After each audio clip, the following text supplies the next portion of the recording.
조 바이든 미국 대통령이 취임 후 처음으로 유엔 총회 연설을 했습니다. 북한을 언급하면서 실용적 외교 방침을 다시 한번 확인했는데요.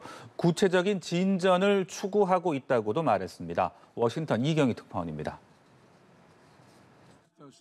조 바이든 대통령은 취임 후 첫 유엔 총회 연설에서 북한을 언급했습니다. 이란이 핵 합의를 완전히 준수할 경우 미국도 그럴 준비가 돼 있다고 말하면서 마찬가지로 한반도에서도 완전한 비핵화 추진을 위해 진지하고 지속적인 외교를 추구할 것이라고 말했습니다.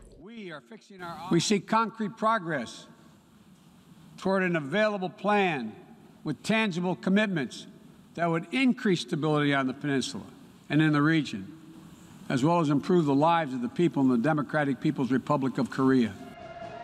주목되는 건 구체적인 진전을 언급했다는 점입니다. 북한이 대미 압박 수위를 높이고 있는 가운데 성과 도출 가능성을 시사하며 대화에 나설 것을 촉구한 것으로 풀이됩니다. 북한 주민의 삶을 개선할 실질적 약속을 언급한 건 한미가 대북 인도적 지원을 모색하고 있는 상황과 맞물려서도 관심을 끄는 대목입니다. 북한 인권 상황을 중시하는 바이든 정부의 인식이 반영된 것으로도 해석됩니다. 바이든 대통령은 아프간 철군 과정에서 불거진 동맹들의 의구심을 의식한 듯 동맹 관계를 더욱 강화하겠다고 약속했습니다. 아프간 종전은 미국이 끈질긴 외교의 새 시대를 연 것이란 평가를 내놓기도 했습니다. 글로벌 위기 극복을 위해 동맹 간 협력이 필요하고 미국이 이를 주도하겠다고 강조한 건데 중국을 직접 입에 올리진 않았지만 이런 흐름의 중심에는 중국이 있음을 숨기지 않았습니다.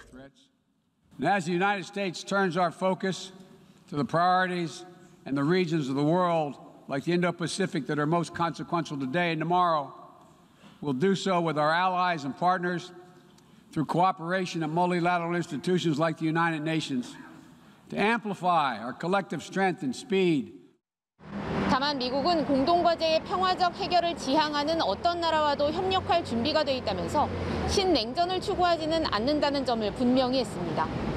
워싱턴에서 연합뉴스TV 이경입니다.